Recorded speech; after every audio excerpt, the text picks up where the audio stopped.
Hi everyone. We are here today with Bibilyn. She's sound asleep, but she doesn't mind if we read next to her.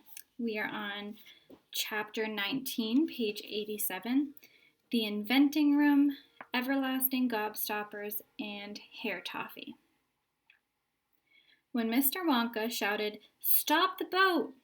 the Oompa Loompas jammed their oars into the river and backed water furiously. The boat stopped. The Oompa Loompas guided the boat alongside the red door. On the door it said, "Inventing Room, Private, Keep Out." Mr. Wonka took a key from his pocket, leaned over the side of the boat, and put the key in the keyhole.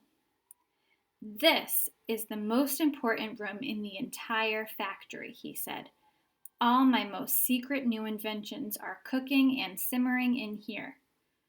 Old Fickle Grubber would give his front teeth to be allowed inside for just 3 minutes. So would Prodnose and Slugworth and all the other rotten chocolate makers. But now listen to me. I want no messing about when you go in.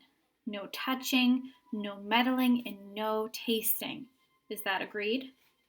"Yes, yes," the children cried. "We won't touch a thing." "Up to now," Mr. Wonka said, "nobody else, not even an Oompa Loompa, has ever been allowed in here." He opened the door and stepped out of the boat into the room. The 4 children and their parents all scrambled after him. "Don't touch," shouted Mr. Wonka, "and don't knock anything over." Charlie Bucket stared around the gigantic room in which he now found himself. The place was like a witch's kitchen.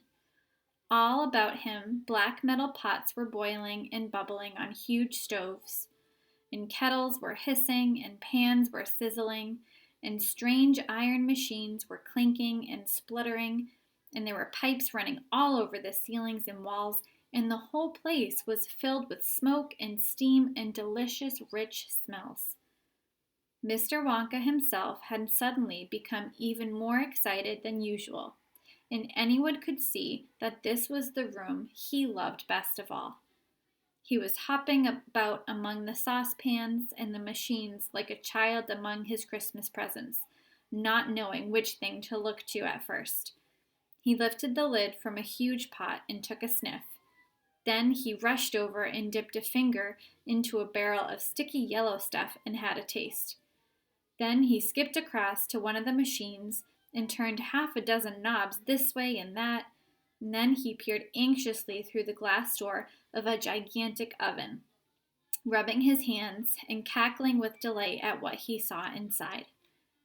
Then he ran over to another machine, a small shiny affair that kept going put, put, put, put, put, and every time it went put, a large green marble dropped out of it into a basket on the floor. At least, it looked like a marble.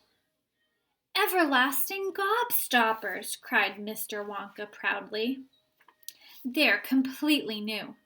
I am inventing them for children who are given very little pocket money.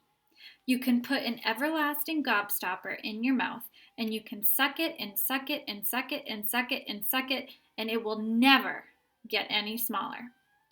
"It's like gum," said Violet Beauregard. It is not like gum," Mr. Wonka said. "Gum is for chewing. And if you tried chewing one of these gobstoppers here, you'd break your teeth off. But they taste terrific. And they change color once a week. And they never get any smaller. They never disappear. Never. At least I don't think they do.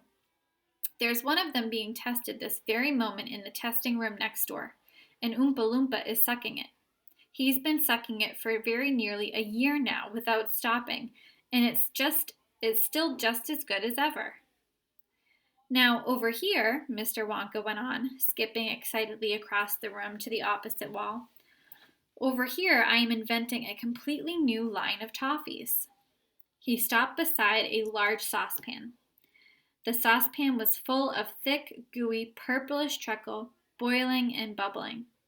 By standing on his toes, little Charlie could just see inside it.